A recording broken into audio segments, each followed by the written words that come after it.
quisiera, a manera de introducción a mi mensaje, leerte un reporte de 9 hombres considerados en el año 1923, hace 100 años. En 1923, como los 9 hombres más ricos del mundo. La totalidad de su riqueza era mayor que la riqueza del gobierno norteamericano en ese momento. ¿Te imaginas cuánto dinero poseían estas personas? Yo quiero leerte brevemente cómo terminaron, porque está intrínsecamente relacionado al mensaje de esta mañana. Número 1, el presidente de la entonces mayor empresa siderúrgica, Charles Schwab, vivió de capital prestado durante 5 años antes de morir en la quiebra. Número 2, el presidente de la entonces mayor compañía de gas, Howard Hobson, perdió la razón. Uno de los mayores comerciantes de materia prima, considerado un especulador del trigo, Arthur Cutten, murió insolvente.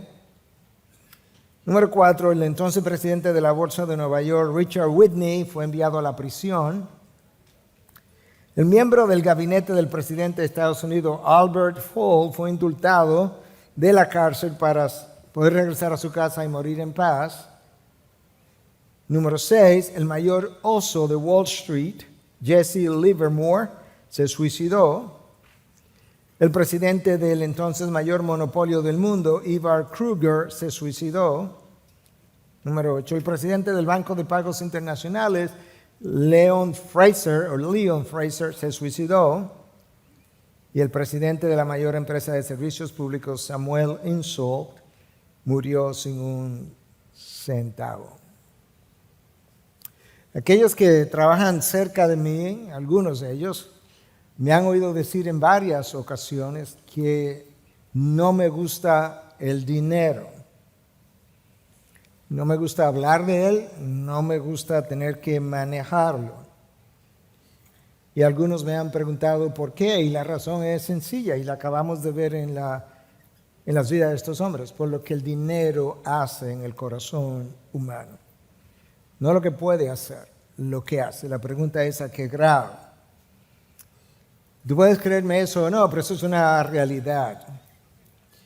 En esta mañana el título de mi mensaje es justamente algo muy relacionado a lo que acabamos de leer, y es el poder engañador de las riquezas terrenales. Mi título original era el poder embriagador de las riquezas terrenales, pero luego pensé que el dinero primero nos engaña, o la riqueza nos engaña y luego nos embriagan, y por eso me quedé con el título de El poder engañador del dinero. Somos engañados hasta tal punto que creemos que cosas que le han pasado a otros, a nosotros de seguro no nos van a pasar.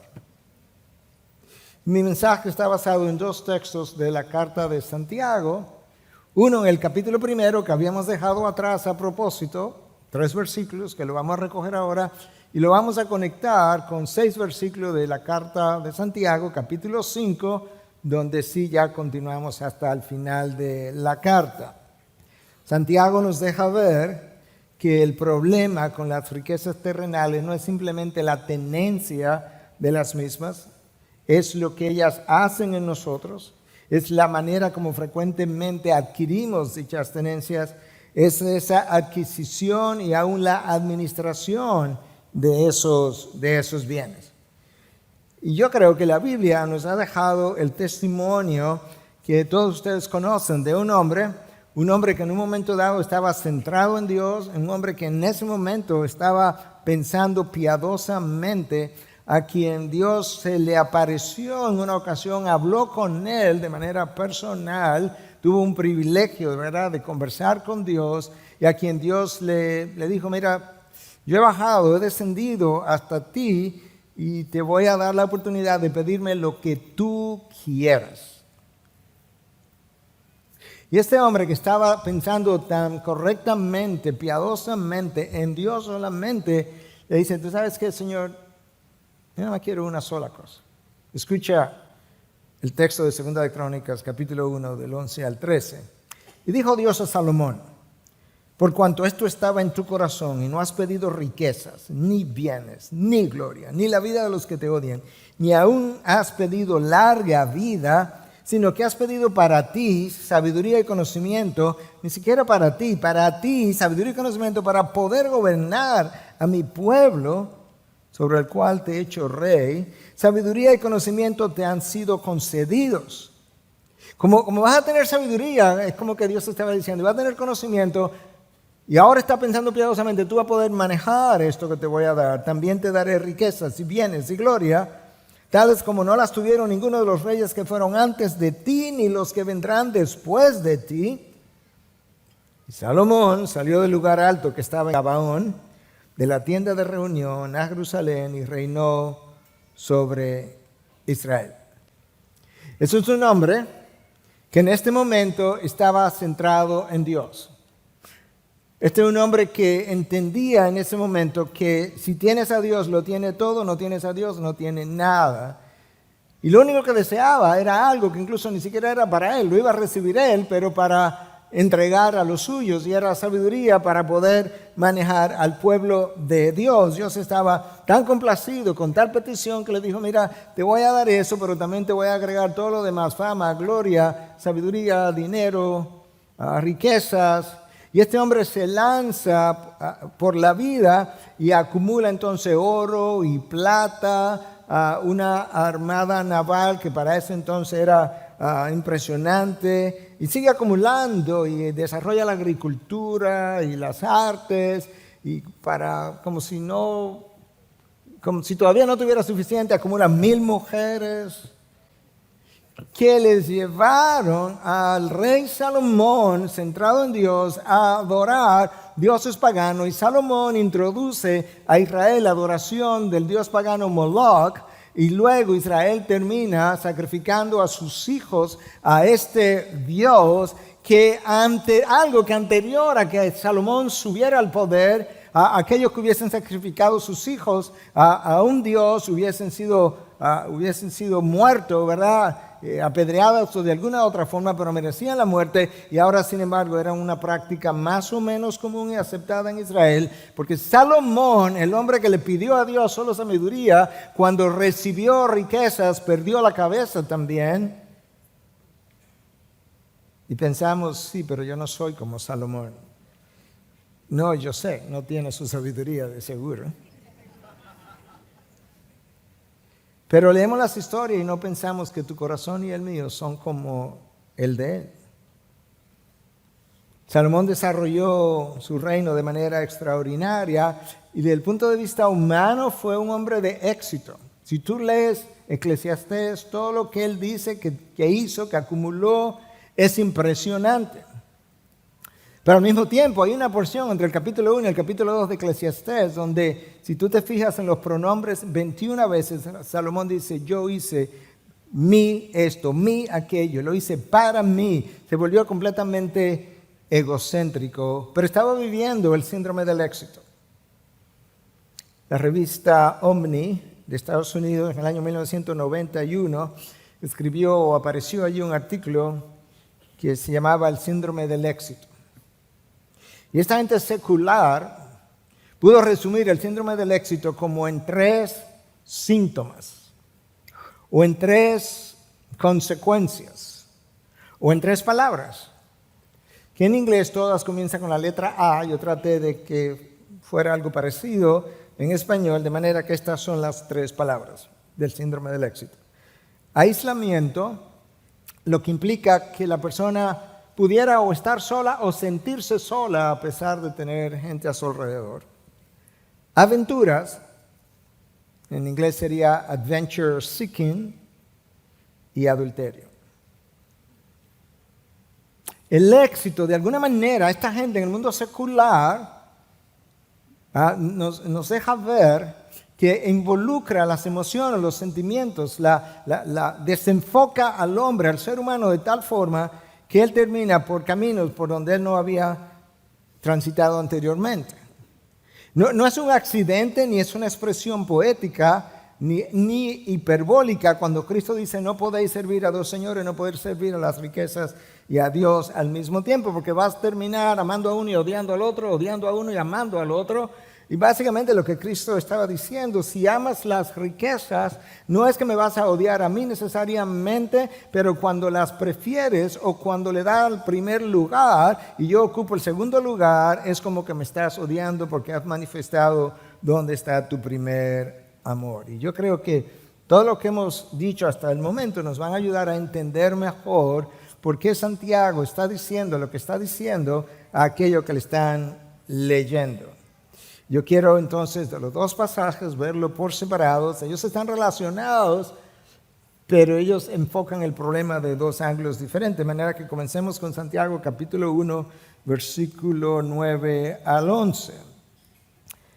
Pero que el hermano de condición humilde se gloríe en su alta posición y el rico en su humillación, pues él pasará como la flor de la hierba. Porque el sol sale con calor abrasador y seca la hierba, y su flor se cae, y la hermosura de su apariencia perece. Así también se marchitará el rico en medio de sus empresas. ¿A qué es que Santiago está aludiendo? Bueno, él compara dos hermanos. Aparentemente estas personas son creyentes a las que él se está dirigiendo, porque él dice el hermano de condición humilde y el otro, el rico.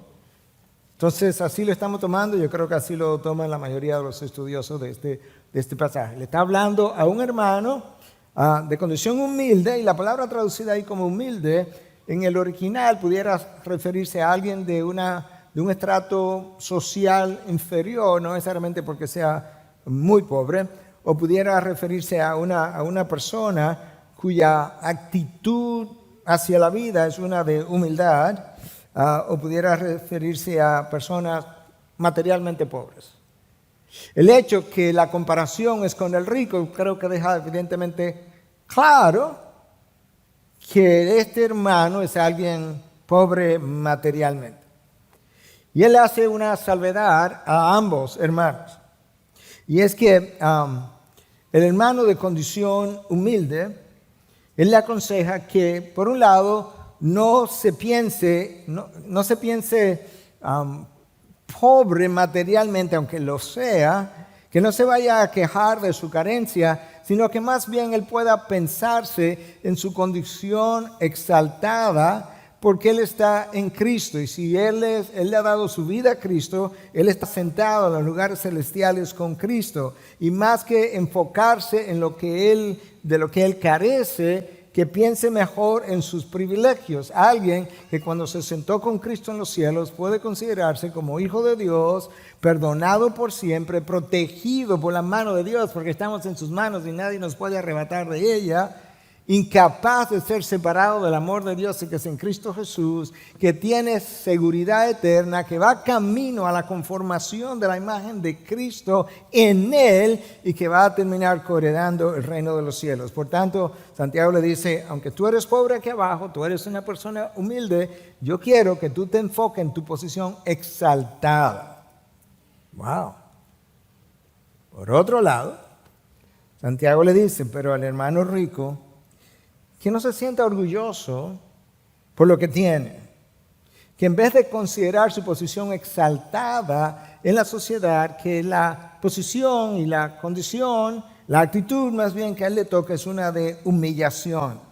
De tal forma que cuando el pobre se considera en Cristo y el rico se considera que él también está en Cristo, pues el pobre no se va a sentir inferior, pero el rico no se va a sentir superior, porque ellos están los dos en Cristo. Uno ha considerado su posición exaltada, el otro ha considerado su posición de humillación, y ambos han llegado a entender que al pie de la cruz el terreno es nivelado para todo el mundo. No hay judío, ni griego, ni hay esclavo, ni libre, ni hombre, ni mujer, porque todos son uno en Cristo Jesús, le dice Pablo a los Gálatas en 3:28. Pero Santiago sabe que aquellos que tienen están más inclinados a enorgullecerse de lo que tienen porque tienen algo que mostrar. Y al mismo tiempo, el que no tiene, no es que él está libre de orgullo, pero su lucha es menor porque él no tiene gran cosa que mostrarle a otros. Y por tanto, la advertencia, no solamente en Santiago, a lo largo de toda la Biblia, yo no sé si ustedes se han percatado, este es un tema que permea toda la Biblia. En los primeros 5 libros de la Biblia, en el Pentateuco, Dios habla de manera repetitiva a aquellos que poseen y le habla de no abusar de los que no tienen, de cuidar del pobre, del huérfano, de la viuda, del pobre, del extranjero. Luego, cuando llegamos a los profetas, tú encuentras la misma preocupación, la misma denuncia a profetas como Amós, que es considerado como el profeta de la justicia social, más bien de la justicia de Dios, denuncia todos estos abusos. Tú llegas a Cristo y encuentras las mismas palabras, como las vamos a ver en un momento, pero luego llega a Pablo al final de sus días, cuando él está escribiendo a Timoteo, no al final, pero ya bastante avanzado en su ministerio. Y cuando le escribe la primera carta a Timoteo en 6:17, le dice a Timoteo: a los ricos en este mundo, enséñales que no sean altaneros, orgullosos, arrogantes, ni pongan su esperanza en la incertidumbre de las riquezas, sino en Dios, el cual nos da abundantemente todas las cosas para que las disfrutemos. Dios da las cosas para que las disfrutemos, pero hay una manera de recibirlas, hay una manera de administrarlas, hay una manera de bendecir a otros con lo que Él nos bendice a nosotros.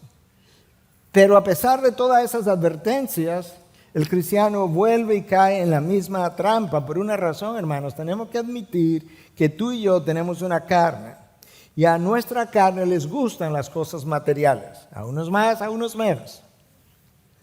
A nuestra carne les gustan los placeres de este mundo. Si personifico la carne, diría: la carne sabe que no va para ningún otro mundo. O se goza aquí o no va a tener más gozo, no va a tener más diversión. De manera que ella quiere todo lo que este mundo tenga que ofrecerle. Y la carne disfruta también el ser distinguido por encima de otros. El doctor fulano de tal, o el PhD de tal X cosas, o el profesor de X institución, y nos gusta pensar que estamos estudiando en las mejores instituciones. Todo eso le llena los ojos a la carne. Santiago dice: nada de eso tiene ningún valor si tú entiendes a Dios y la vida. Y nos dice: tú tienes que morir a todo esto, tú tienes que hacer como el apóstol Pablo, que se olvidó lo que quedó atrás y murió a todo eso en vista de la santidad de la persona que te redimió, en vista del juicio venidero, en vista de la temporalidad de toda la tierra, no solamente la riqueza, la tierra por completa. Este es un planeta desechable, hermano. Si no lo has leído en la Biblia, vuelve a leerla. En vista de todo eso, la palabra nos llama a tener otra perspectiva con relación a lo que tengo, a lo que quiero, y con relación a los demás, como lo vamos a ver en un momento. Santiago le dice, o le recuerda, que el rico se va a marchitar en medio de todas sus empresas, o de sus logros, o de sus ocupaciones. Es como vas a trabajar, el trabajo te va a producir beneficios y va a querer seguir haciéndolo hasta el final, porque el que tiene no se sacia, como bien dijo Salomón, y quieres más y quieres más, pero te va a marchitar en medio de todas tus ocupaciones. Te va a marchitar de la misma manera que la flor se va a marchitar. Y aunque nosotros pensemos que nosotros no tendríamos la oportunidad de ser corrompidos por la riqueza de este mundo, el testimonio de la Biblia es otro completamente diferente. Porque tenemos a Salomón como ejemplo, el hombre sabio, sabemos cómo terminó. Proverbios 30, del 7 al 9, nos da una enseñanza y una advertencia, pero nos deja ver. Nosotros no sabemos si Salomón escribió Proverbios 30. Se supone que Salomón escribió la gran mayoría de los proverbios, o quizá todos los proverbios, con excepción del último, que es atribuido a otra persona que está ahí mismo descrito. pero ese no es el tema ahora. Pero si Salomón escribió Proverbios 30, entonces él en este momento estaba pensando muy bien. Del 7 al 9, escucha. 2 cosas te he pedido. No me las niegues antes de que muera. Aleja de mí la mentira y las palabras engañosas. No me des pobreza ni riqueza. Dame a comer mi porción de pan. ¿Pero por qué? ¿No te puede dar algo más que eso? No sea que me sacie y te niegue y te ignore o me olvide de ti o descanse en otras cosas y diga quién es el Señor, o que sea menesteroso y robe y profane el nombre de mi Dios. El autor de Proverbios conoce que tanto la carencia como la abundancia son experiencias que prueban el corazón humano, ambas cosas. De manera distinta, pero ambas cosas son experiencias que ponen a prueba el corazón humano. La carencia te puede llevar a robar y de repente tú piensas que aunque es ilegítimo lo que vas a hacer, tú tienes una necesidad que tú entiendes y que puede ser que sea legítima, pero tú entiendes ahora que Dios va a aplaudir y aprobar el que tú llenes tu necesidad legítima de una forma ilegítima porque Él nos conoce y Él sabe que tenemos necesidades. Él dice, no, aunque tengas carencia, no robarás. Si te vas a quejar de algo, no es de lo que no tienes, porque yo soy el soberano que he determinado que de alguna manera pase por esa experiencia, pero en ese caso mejor reconoce la pobreza de tu corazón y arrepiéntete. Por otro lado, la riqueza también te puede llevar a hacerlo mal hecho. Porque habiendo adquirido mucho, ahora quiere más para disfrutar más. Y cuando consumes una parte de lo que has adquirido, quieres volver a reemplazar lo consumido porque tienes temor de que eso siga descendiendo. Y es por eso que yo creo que las riquezas terrenales primero nos engañan y luego cuando comenzamos a consumirlas nos embriagan. Y cuando estamos embriagados, ellas nos controlan y ahora nosotros ni siquiera pensamos correctamente. Y de repente ninguna cantidad es suficiente. Ahora, las riquezas en sí mismas no son pecaminosas, de lo contrario Dios no se lo hubiese dado a Salomón. Dios le dio enormes riquezas y gran sabiduría, pero aún así perdió el rumbo, perdió la cabeza, se olvidó de Dios. De hecho, adoró dioses ajenos. Hermanos, con el corazón más pastoral que yo pueda decirte, el éxito, por un lado, y las riquezas en sí no son pecaminosas, pero buscarlas es completamente pecaminoso a la luz de la palabra. Cristo nos dijo, buscad primero el éxito y todo lo demás se te dará por añadidura. No, buscad primero el reino de los cielos y todo lo demás, donde está localizado el éxito y las riquezas, se te darán por añadidura. Si Dios te da el éxito y si Dios te da las riquezas, bueno, pues a Dios le damos las gracias. Pero la búsqueda de eso hace que Dios no sea mi primera búsqueda y me convierte entonces en un hombre que camina, en un hombre pecador, redimido pero pecador, que está caminando por caminos tortuosos. Y sin darnos cuenta, de repente, ya sea tácitamente o audiblemente, comenzamos a ufanarnos de lo que tenemos. Y cuando nosotros hacemos eso, ponemos de manifiesto que Dios no es nuestro mayor valor. Porque cuando Dios sea nuestro mayor valor, Él será eso en quien nosotros vamos a ufanarnos. De hecho, eso es tan viejo como el Antiguo Testamento, Jeremías, que no te gloríes en el poder, no te gloríes de nada de lo que eres, de lo que tienes, de lo que alcances. Si te vas a gloriar, gloríate en una sola cosa, de que conoces a Dios y le entiendes. Cuando confiamos en lo acumulado para asegurar nuestro futuro, con lo cual no estoy diciendo que el ahorro, la inversión es incorrecto, es pecaminoso, pero cuando yo me siento seguro, cuando he garantizado mi futuro con el ahorro y la inversión, yo demostré quién es mi Dios, quién es mi búsqueda primaria, dónde está mi confianza, aunque mis labios pronuncien otra cosa. Porque si para garantizar mi futuro yo necesito lo que otros tienen, entonces los pobres no tienen por qué confiar su futuro a Dios, porque ellos no tienen. Y tanto el hermano pobre como el rico debieran sentirse tranquilos y asegurados por el Dios que entregó a su Hijo por ellos. Luego de Santiago hablarle al hermano humilde y al hermano rico, Santiago explica por qué la condición de un cristiano no debe hacerlo sentir superior al otro. Ya lo leímos. Pues él, ese cristiano, pasará como la flor de la hierba, porque el sol sale con calor abrasador y seca la hierba y su flor se cae. Y la hermosura de su apariencia perece. Eso comienza a pasar. Las cosas comienzan a caerse no solamente en sentido general, pero en sentido literal. Tú sabes, se cae el pelo, se caen las mejillas, todo se cae. Tú lo sabes, no tengo que describírtelo. Y la hermosura se pierde. La de este mundo, la de este cuerpo pasajero. Así también se marchitará el rico en medio de sus empresas, o de sus logros, o de sus afanes. El salmista pensaba exactamente igual. Cuando escribe el Salmo 103, 15 al 16, el hombre como la hierba son sus días, como la flor del campo, así florece. Cuando el viento pasa sobre ella, deja de ser, y su lugar ya no le reconoce.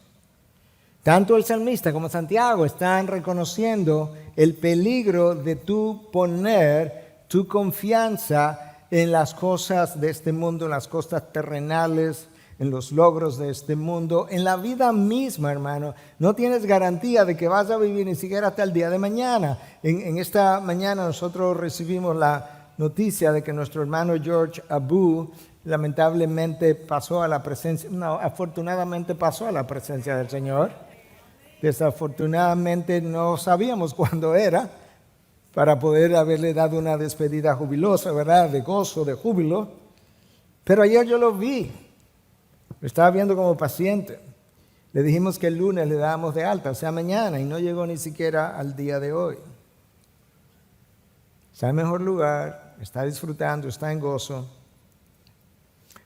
Pero déjame decirte que en otra ocasión yo estaba hablando con una persona X muy conocida de la sociedad, estaba en un centro médico de aquí, de la ciudad, y él me dice en la mañana temprano, nos llevamos más o menos bien, me dice, Miguel, sácame de aquí, estaba en intensivo. Y yo le dije, mire, don fulano, la única razón por la que usted está en intensivo es porque usted es don fulano, de lo contrario yo hubiese estado fuera.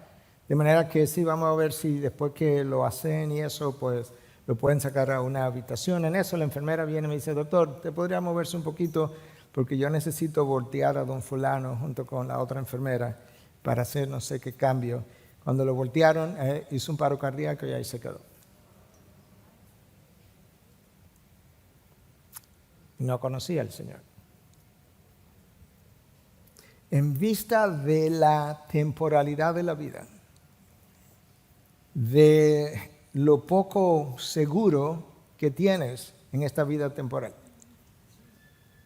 ¿Qué clase de vida debiéramos vivir? Eso es exactamente lo que Pedro dice en su segunda carta, capítulo 3, versículo del 10 al 18, más o menos, donde le dice, en vista de que todo lo que tú ves va a desaparecer. Y Pedro se refería a todo el universo físico. En vista de que eso va a ser consumido por fuego, Pedro nos exhorta entonces a vivir una vida excepcionalmente santa. ¿Vivirías distinto hoy si supiera que Cristo viene mañana a las 7 de la mañana? ¿O si vendría esta noche? ¿O si vendría el próximo domingo? ¿Viviría la próxima semana diferente? Porque de la forma que tú vivirías la próxima semana, si Cristo viviera el domingo, es como debieras vivirla. Porque aunque Él no llegue, Él está con nosotros. Y su reino ha sido inaugurado en tu corazón y el mío. Y Él te ha reclamado como suyo desde el momento en que pusiste su confianza en Él. Teniendo eso como introducción, entonces, Santiago nos habla en el capítulo 5 de un tema muy parecido. Y estas palabras de Santiago en el capítulo 5 son mucho más severas. No está claro si Santiago en el capítulo 5 le está hablando a ricos cristianos o a ricos incrédulos. Las opiniones están divididas más o menos en 50-50. A mí se me hace difícil pensar que estas palabras son para ricos creyentes, porque en el versículo 4, Santiago habla de que han vivido en medio del placer desenfrenado. Y no creo que una vida de placer sin control sea una vida compatible con un creyente. Pero, de todos modos, esto es lo que la palabra dice y quisiera invitarte a que lo leamos juntos. En Santiago 5, versículo 1 al 6. Oigan ahora, ricos, lloren y aúllen por las miserias que vienen sobre ustedes.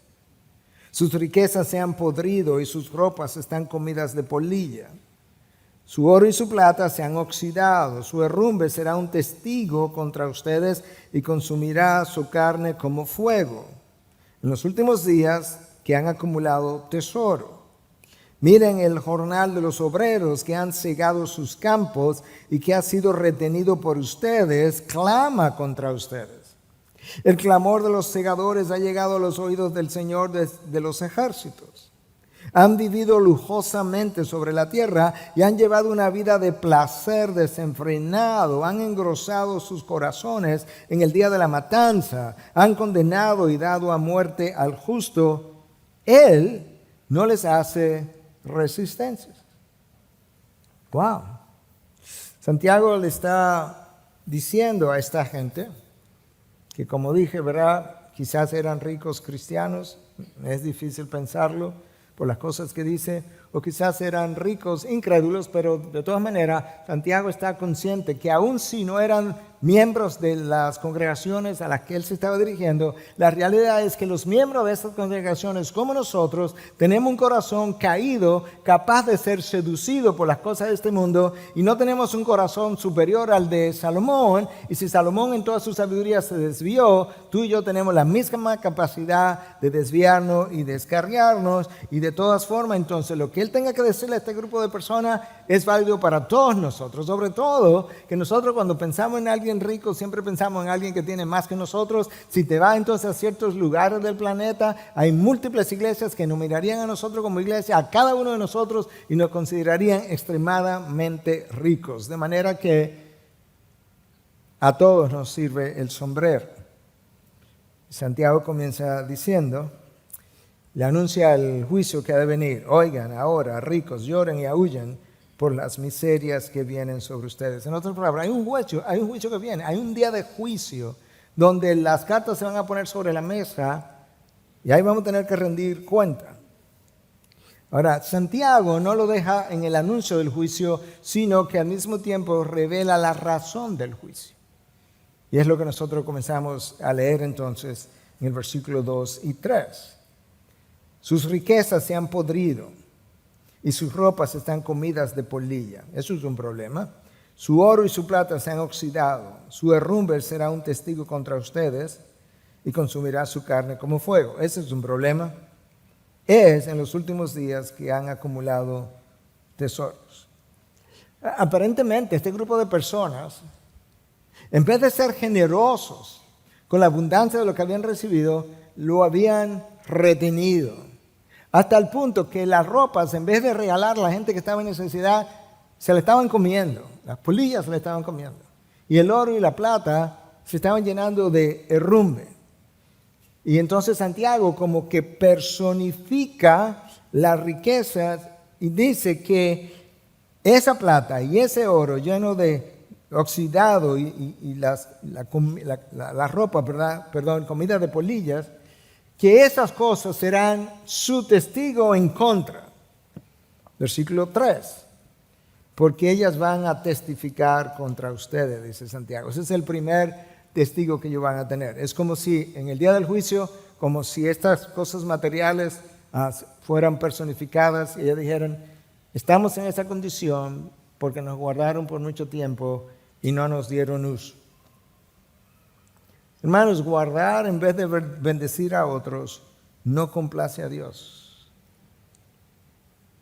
Hay gente en necesidad de todo tipo. No complace a nuestro Dios el que nosotros tengamos esta actitud de corazón. No, algún día yo lo puedo necesitar. No, hoy hay gente que la necesita. Santiago dice, bueno, mira, este es tu primer testigo acusador. La herrumbre del oro y de su plata, eso va a hablar contra ustedes. Que es como una ilustración, ¿verdad?, de lo que cómo pudiera lucir el día del juicio. Pero Cristo, yo le dije que este tema que estamos tratando hoy permea toda la Biblia desde el Pentateuco hasta el final. Cristo habló en contra de la acumulación. Dice, no acumuléis o no acumulen para sí tesoros en la tierra donde la polilla y el herrumbre, el mismo lenguaje de Santiago, donde la polilla y el herrumbre destruyen y donde ladrones penetran y roban, sino acumulen tesoros en el cielo donde ni la polilla ni la herrumbre destruyen y donde ladrones no penetran ni roban. Santiago muestra la maldad de este grupo de personas ahora. Versículo 4. El problema es ahora no solamente cómo acumulan sin bendecir, es cómo acumularon. Versículo 4. Miren el jornal de los obreros que han cegado sus campos y que ha sido retenido por ustedes. Clama contra ustedes. Ahora, otra vez, aquí el jornal fue personificado. Ese jornal es el segundo testigo contra ustedes. Ese jornal retenido clama contra ustedes. Ustedes han hecho dinero a base de la injusticia cometida contra otros. Al final del primer culto vino una persona muy de nosotros y me dijo, pastor, yo lo voy a predicar y eso mismo me está pasando a mí. Estaba en esta condición y esta persona ha rehusado pagarme mi jornal, por así decirlo, pagarme lo que me debe y me dijo esto y me dijo aquello. No, eso no ha parado, es el mismo corazón hoy que el corazón de hace 2000 años. Y no sabemos con exactitud en qué consistió esa retención del salario, pero pudiera ser que ellos pagaron el jornal después de retenerlo. Te pago en 30 días, en 60 días, en 90 días. Sí, pero quizás lo tiene guardado y quizás lo tiene ahí haciendo intereses, pero yo lo necesito hoy para comer. Y de hecho, esa retención de esa manera, la ley habla en contra de eso. Levítico 19:13, Deuteronomio 24, 14 y 15 condena ese tipo de retención. Quizás fue que acordamos un precio por tu mano de obra y te pagamos otro. Eso es injusto.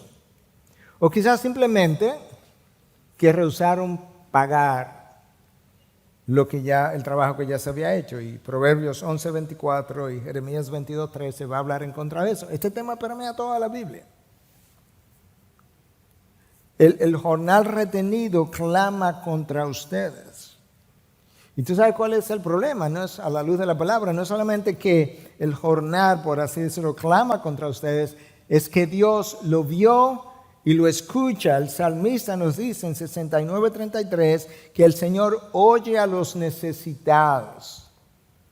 Y yo le decía a esta hermana, recuerda lo que dijimos, el Señor oye a los necesitados, clama a Dios, Él lo va a oír. ¿Cómo Él va a responder? Yo no sé, pero clama a Dios. Y el Salmo 109:31 nos dice que Dios está a la diestra del pobre para salvarlo de los que juzgan su alma. La razón por la que Dios tiene que estar a la diestra del pobre es que el Señor sabe que el pobre no tiene quien lo defienda. El que tiene cierta posición en la sociedad, tiene amigos, tiene familiares, tiene conexiones y cuando no las tiene las compra. Pero el pobre no tiene quien abogue por él. Yo puedo contratar un abogado de cierta calidad, pero el pobre hay que asignarle uno que el Estado paga y que no va a ganar ningún dinero por su trabajo, de manera que alguien va a tener que defenderlo. Dios dice, yo oigo a los necesitados. Le dice, yo estoy a la diestra del pobre para defenderlo. Y en el 4b, Santiago escribe, dice, el clamor de los segadores ha llegado a los oídos del Señor de los ejércitos. Él habla, por un lado, de el jornal de los obreros y luego más adelante, ahí mismo, habla de los segadores. Quizás formas diferentes de decir lo mismo, Pero eso también dice el texto que ha llegado a los oídos del Señor. Y si llegó a los oídos del Señor, Él le va a prestar atención. Recuerda que cuando el pueblo hebreo estaba en Egipto, la mayoría de esa gente no era creyente. De hecho, en el desierto sirvió para probar que esa gente no era creyente. La mayoría de ellos. Sin embargo, cuando ese pueblo clamó, Dios lo oyó y Dios hizo algo y Dios intervino. Porque eso es exactamente lo que Dios le dice a Moisés cuando se encuentra con él en la zarza ardiente y le dice en Éxodo 3, versículos 7 y 8, y el Señor dijo: ciertamente he visto la aflicción de mi pueblo que está en Egipto y he escuchado su clamor, aquí viene, a causa de sus capataces, sus jefes, la opresión, quisieran más ladrillos, pero no le estaban dando más comida ni más dinero.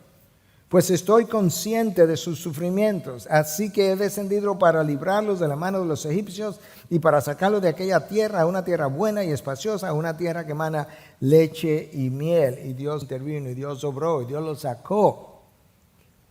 De manera que Dios probó ahí, por así decirlo, que lo que el salmista dice es cierto. Primer testigo: todo lo que han acumulado se está pudriendo. La ropa se la están comiendo las polillas. El óxido está afectando, el herrumbre está afectando el oro y la plata. Hermanos, una de las quejas, tú conoces la queja que todo el mundo ha oído por años en contra de Sodoma y Gomorra. Sin embargo, la gente no sabe que ese no es el pecado de la homosexualidad, no fue el único problema que Dios tenía con la ciudad de Sodoma y Gomorra. Ezequiel 16:49 nos revela varios de otros pecados y uno de ellos es que no ayudaron al pobre ni al necesitado. No es simplemente su vida sexual con la que yo tengo problema. No, yo tengo problema con ellos también porque no ayudaron ni al pobre ni al necesitado. Hermano, tanto el placer como el dinero nos embriagan y nos vuelven insensibles contra el otro. Insensibilizan nuestro corazón. Cuando vivíamos en Estados Unidos, yo le decía a Katy en ocasiones: yo tengo que ir a República Dominicana por lo menos una vez al año, porque vivíamos en una zona más o menos de muy buena posición económica para la zona, y tú no veías gente como en necesidad. Tú podías manejar un día tras otro y nunca había nadie como en necesidad. Yo dije: yo tengo que ir a Santo Domingo por lo menos una vez al año a resensibilizar mi corazón hacia el necesitado. Y aquí está. Segundo testigo, el salario con el que se han quedado. Tercer testigo, los segadores, el clamor de los segadores ha llegado hasta el cielo. Pero ahora Santiago trae a colación otro problema. Dice: aparte de eso, con el dinero que ustedes se han quedado, ustedes han comprado un estilo de vida injusto. Aparte de que es pecaminoso, también es injusto. Versículo 5. Han vivido lujosamente sobre la tierra. ¿Con qué dinero? Y han llevado una vida de placer desenfrenado. Han engordado sus corazones en el día de la matanza. ¿Con cuál dinero? Con el dinero que hemos retenido. Por lo menos una parte provino de ahí. Dios dice: no, yo lo he visto. Y ese es el problema con el dinero. El dinero compra oportunidades. El dinero compra placer. El placer cuesta. El dinero compra personas. El dinero es un gran engañador. Y Dios está diciendo aquí: ni apruebo tu lujo, la vida lujosa, pero tampoco apruebo el placer desenfrenado. Y ahí tuve una de las 10 leyes que otras veces del pecado que le he mencionado en ocasiones. El pecado engendra pecado. Una vez tú pecas, ese pecado va a dar a luz otro pecado. Y aquí tú lo ves. Primero ellos retuvieron el salario, pecaron. Luego vivieron una vida lujosa. Luego vivieron una vida de placer desenfrenado. ¿Con qué? Con el dinero, parte del cual lo habían ganado, reteniendo y tratando injustamente al jornalero. Y entonces Santiago dice que han vivido lujosamente sobre la tierra. Daniel Doriani es un muy buen comentarista de varios libros de la Biblia.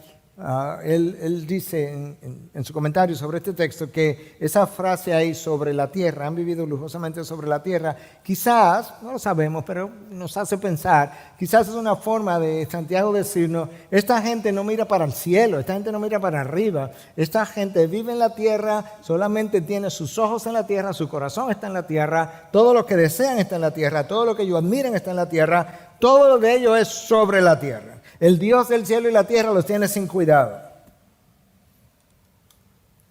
Y en el versículo 5, Santiago cierra diciendo, se han dejado engordar para el día de la matanza.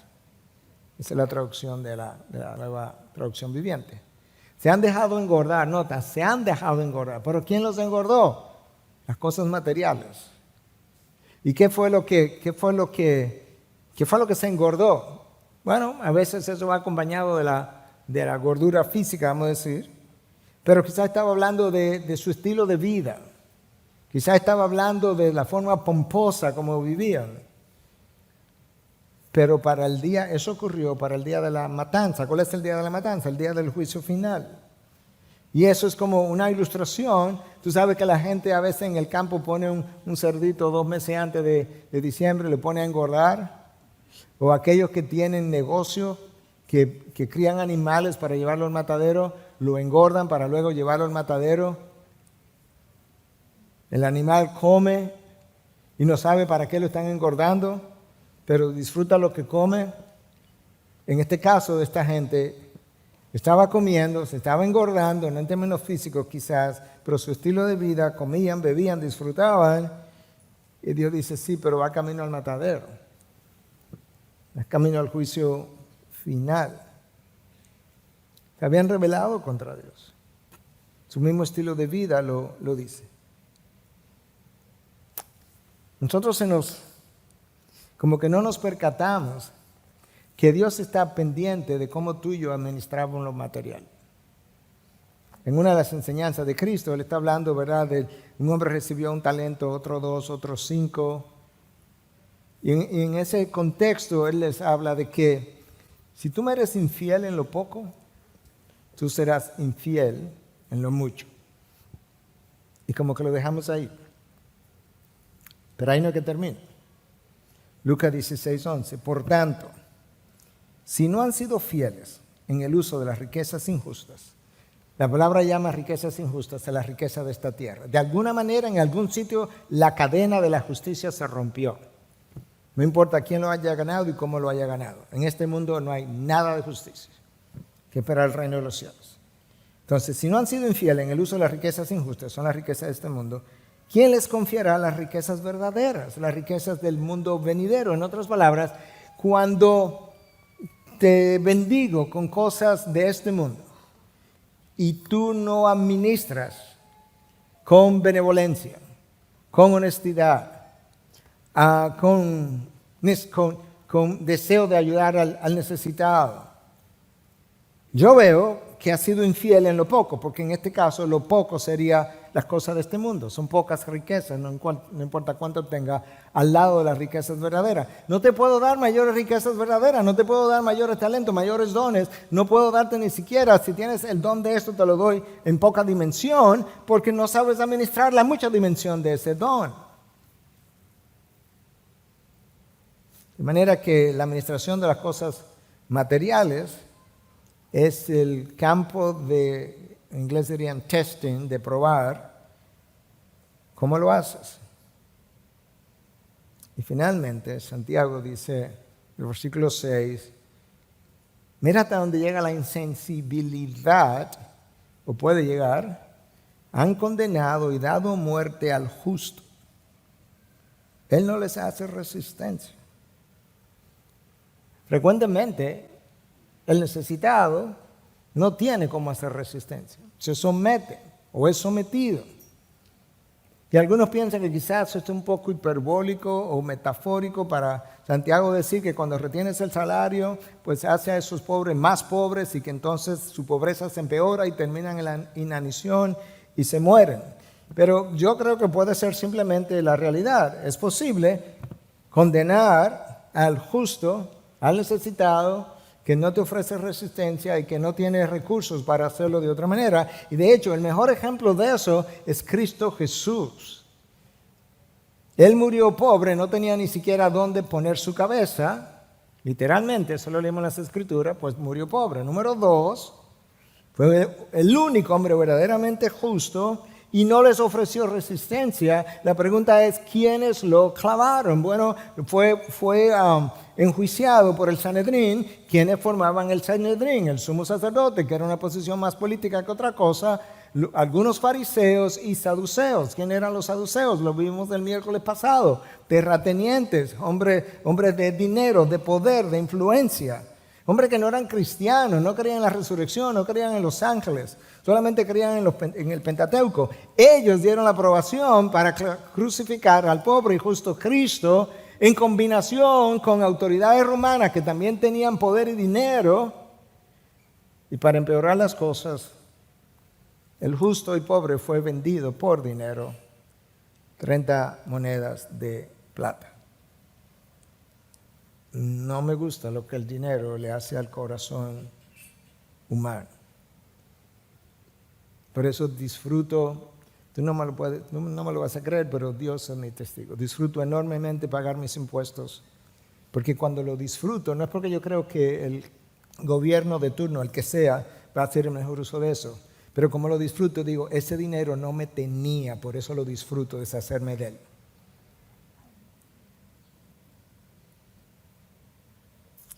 Y las autoridades romanas dieron la aprobación final. Hermanos, el dinero tiene un efecto sobre todos nosotros. Si quiere leer algo más sobre esto, puede leer el libro de Richard Foster, Dinero, Sexo y Poder, y el de John Piper, que se llama exactamente igual, y donde Foster nos dice que la única manera de tú deshacerte del poder del dinero sobre tu corazón es profanándolo. Que la mejor manera de profanar el dinero es regalándolo. Dándolo. Para que tú puedas decir, eso no me tiene. Disfruto más ayudar a otro que pagar mis impuestos, pero lo disfruto porque estoy ayudando a otro. Y de esa misma manera, como lo disfruto, puedo decir, y ese otro dinero tampoco me tenía. Tenemos que luchar contra esos, hermanos. Porque de lo contrario, después de ser engañado, nos embriaga.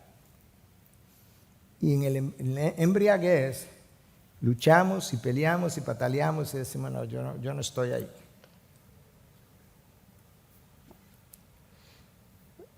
De manera que tú y yo tenemos una lucha. Pero la lucha no tiene que ser ni tan continua, ni tan poderosa como frecuentemente es, porque tú tienes poder infinito en tu interior para hacer todo lo que a Dios le place. De manera que cuando decimos es que no puedo, no es que no puedo, es que no quiero. No importa si eres tú o soy yo. Porque Dios está ahí para decirte presente para que puedas. Y en este caso, Santiago nos está hablando de algo que compite con el señorío de Cristo. Que Dios nos ayude a rendirnos a Él y que verdaderamente, hermanos, por todo lo que has oído hoy, como hemos orado, como hemos cantado, que Dios sea tu visión, que finalmente Dios sea tu único tesoro, lo único que amas, que aprecias, lo único que valoras. Lo único el único delante de quien te postras. Y que cuando tú veas que Dios te bendice, tú quieras decir, Señor, gracias por bendecirme, ayúdame a ser canal de bendición para otros. Padre, gracias. Gracias porque cuando tú eres nuestra visión y cuando Cristo es nuestro mayor tesoro, no nuestro mayor tesoro, nuestro único tesoro, nuestras vidas se realinean inmediatamente. Señor, ayúdanos verdaderamente a valorar lo que tú valoras. Que nuestro corazón lata por las cosas que late el tuyo. Señor, que nosotros querramos verdaderamente ser imitadores de Dios, como tú nos llamas a ser en Efesios 5, versículo 1, Dios.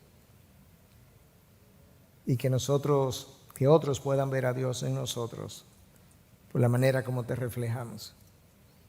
Sé tú mi visión, oh Dios. Amén. Amén. Gracias por acceder a este recurso. Espero que haya sido de gran bendición para tu vida. Te sugiero que te suscribas a este canal de forma que tú puedas recibir notificación la próxima vez que hayamos subido un nuevo recurso que pueda servirte de instrucción y bendición.